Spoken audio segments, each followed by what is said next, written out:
If you thought this training camp was going to be dull, you're completely out of your mind. While other teams are tinkering with lineups, here in Washington something unexpected is taking place. We've got a rookie already dominating his position.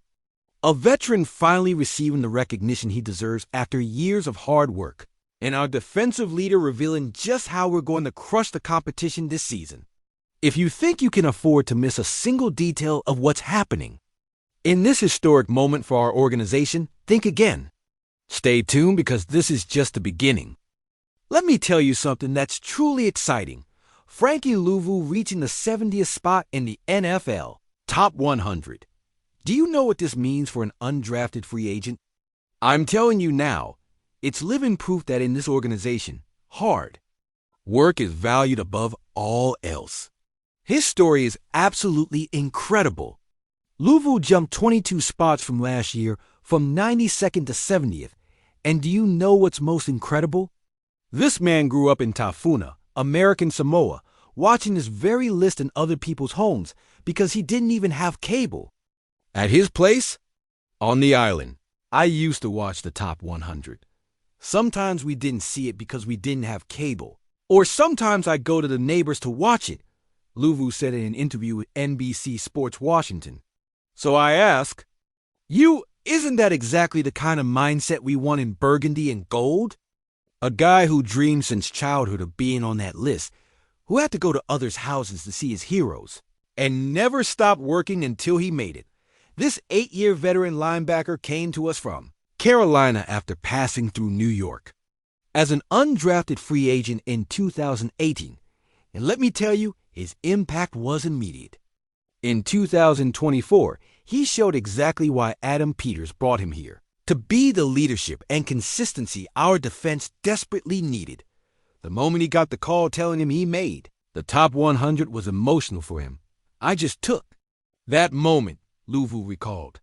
Embracing where I started and where I am now, and going forward where I see myself in 10 years. It's a huge achievement for me. But here's what really impresses me about Luvu. His perspective on this recognition. For him, this isn't a final goal. It's a stop along the way. Never got satisfied with that. The job's not done. The work's not finished, he declared with that determination that characterizes great linebackers. And do you think Luvu's going to settle for spot 70? Not a chance. He himself said, hopefully I can go for number 10 or number 1 this year. I believe that with Dan Quinn developing his potential and surrounded by talent like Von Miller and Javon Kinlaw, this man can get exactly where he wants to be. What makes this recognition special is that it comes from his fellow league players.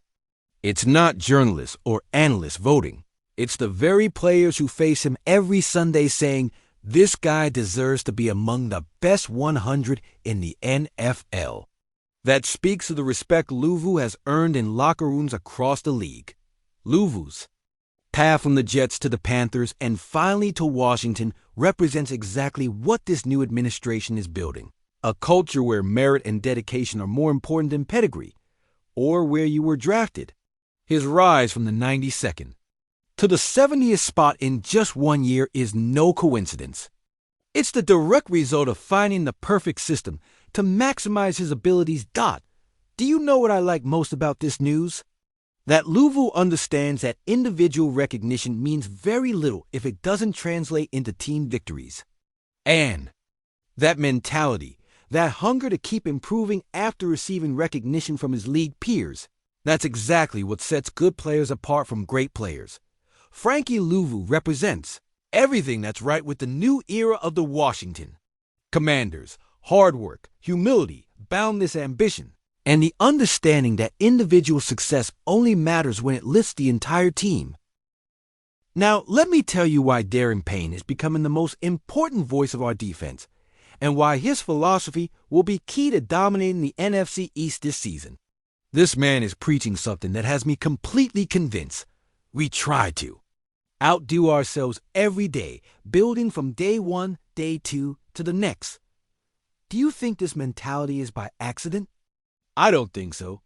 Payne understands that after years of defensive inconsistency, This organization needs leaders who set standards day after day, practice after practice.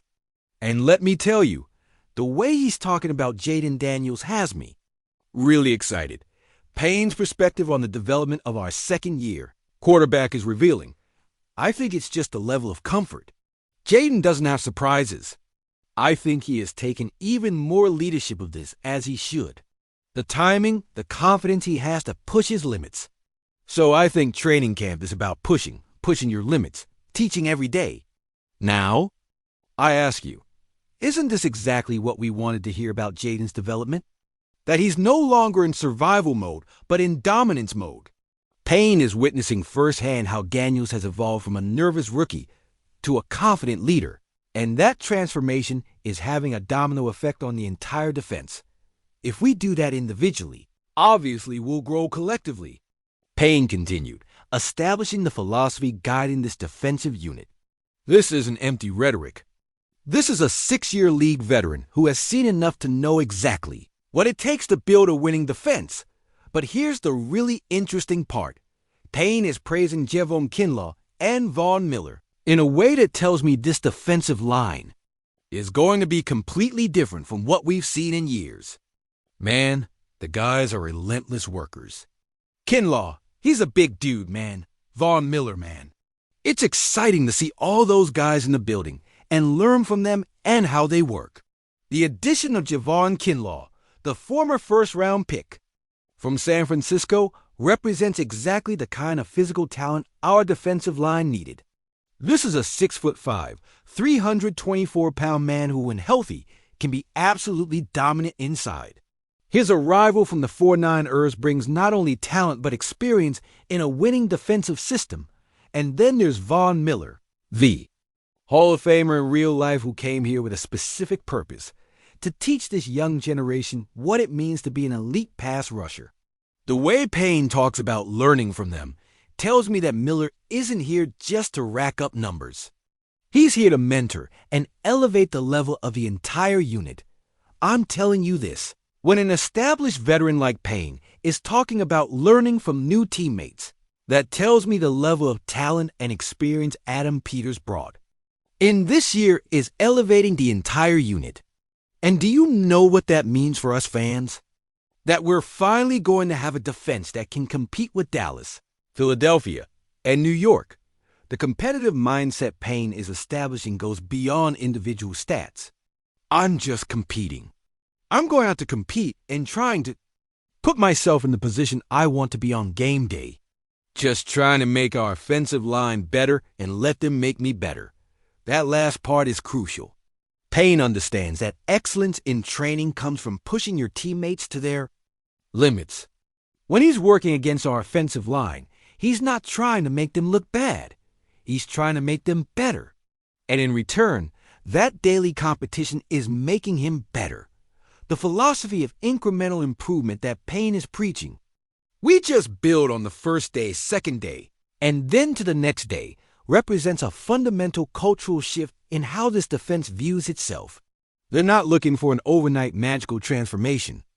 They're committed to the process of daily improvement that eventually leads to dominance on Sundays. And do you know what that means for us fans? That we're finally going to have a defense that can compete with Dallas, Philadelphia, and New York. And here's the bombshell you have to hear. Trey Amos, our second-round pick, is already dominating the starting cornerback spot opposite Marshon Lattimore. And this is happening after just days of training camp. Can you grasp the magnitude of what I'm telling you? Zach Selby from the team's official site said it clearly. Amos, the team's second-round pick in this draft, has spent most of his time with the starting defense and has completely shut down several team receivers. He had an impressive deflection against Luke McCaffrey at the goal line on Thursday and grabbed an interception from Jaden Daniels, though the play was called dead due to a flag on the defense.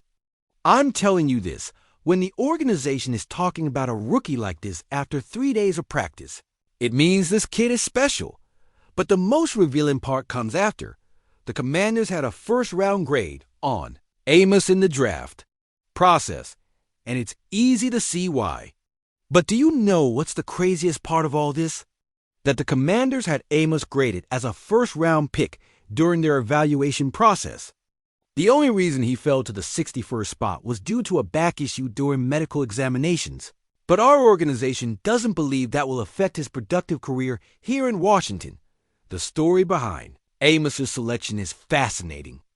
During the draft process, multiple teams had this Ole Miss kid on their boards as a first-round talent.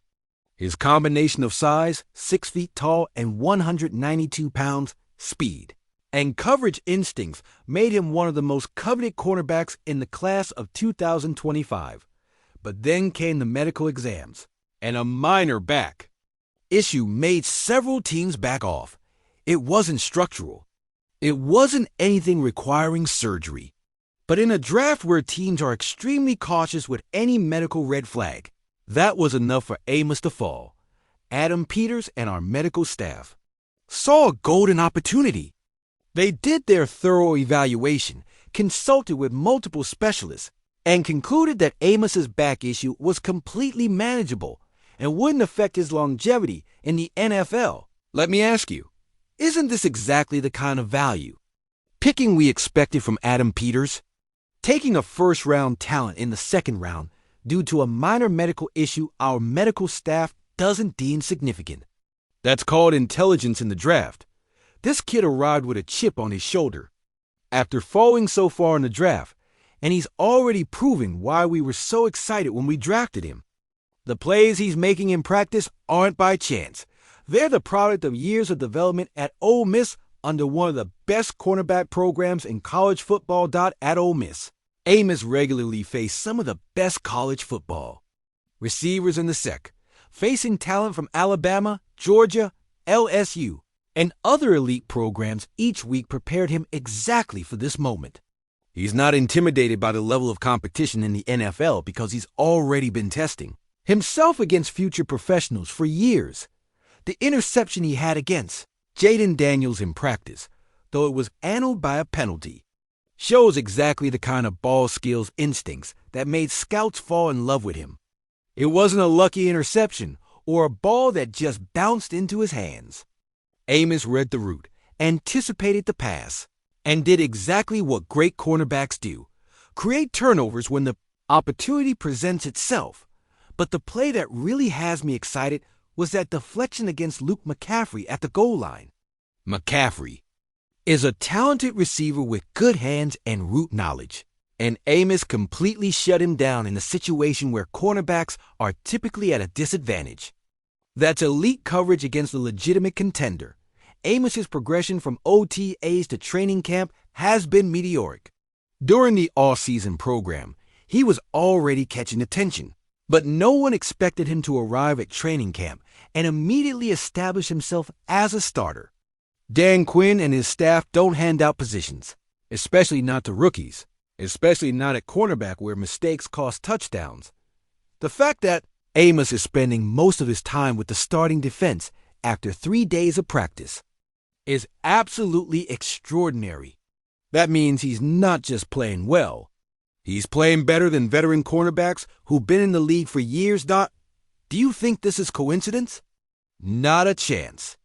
I believe we're witnessing the birth of what's going to be one of the best quarterback duos in the entire NFC. Marshon Lattimore on the left side with all his all-pro experience, and Trey Amos on the right side with that rookie hunger wanting to prove he belongs at this level. The chemistry Amos is developing with the rest of the secondary is also noteworthy. Jeremy Chin and Quan Martin at safety, Marshon Lattimore on the other side. All these players are commenting on the trust and communication Amos is showing as a rookie. Zach Selby summed it up perfectly. There's still a long way to go before the season opener, but if Amos keeps this up, it's his job to lose. That's not hyperbole. That's recognition that we're witnessing something special developing in real time. If Amos keeps up this pace, you're going to see something we haven't had in Washington in years, a secondary that can truly compete with the division's best receivers. Can you imagine what CeeDee Lamb, A.J. Brown, and New York's receivers will think when they see the film of this kid? Amos's transformation from potential steal in the draft to immediate starter in training camp represents exactly Why Adam Peters was the correct choice as general manager. He saw talent where others saw risk, trusted his medical evaluation where others backed off, and now he's being rewarded with a quarterback who can be an impact player from day one. Recognition, leadership, dominance. Those three words perfectly summarize what's happening in Washington right now. Frankie Luvu showing that hard work is always rewarded, Darren Payne establishing the defensive culture we needed, and Trey Amos proving the future of this organization is in the best possible hands. Did you really think Dan Quinn and Adam Peters were done surprising us? Because I guarantee you tomorrow we're going to have more explosive news, more rookie development, and more reasons to be excited about what's coming in 2020-5. Hit like if you think Trey Amos is going to be Defensive Rookie of the Year. Subscribe if you think this is going to be Washington's best defense in the last decade. Which of these three stories has you most excited for the season? Luvu's leap into the top 100, Payne's leadership, or Amos's immediate dominance? Let me know in the comments because you're more than subscribers. Your family and this Burgundy and Gold family is building something special together. If you're not subscribed yet, what are you waiting for? Because this is just the beginning of what's going to be the most exciting season for our organization in years.